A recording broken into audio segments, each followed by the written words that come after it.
मैं यहाँ बिहार में युवाओं के साथ हो रहे अन्याय के खिलाफ, ध्वस्त शिक्षा व्यवस्था के खिलाफ, भ्रष्ट प्रतियोगिता परीक्षाओं के खिलाफ आमरण अनशन पर बैठा हुआ हूँ और जब तक बिहार के युवाओं के साथ न्याय नहीं होगा तब तक यहाँ पर बैठा रहूँगा।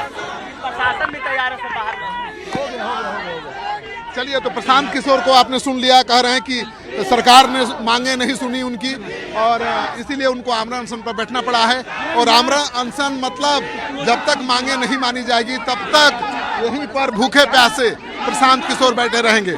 तो प्रशांत किशोर पहले नेता हैं जो छात्रों की मांग को लेकर आमरण अनशन पर बैठे हैं और यहाँ पहुँचने का तरीका बड़ा दिलचस्प था। उसकी तस्वीर भी मैं दूसरे वीडियो में दिखाऊंगा। तो ये तस्वीर मैं आपको दिखा रहा हूँ पटना के गांधी मैदान से, लाइव तस्वीर।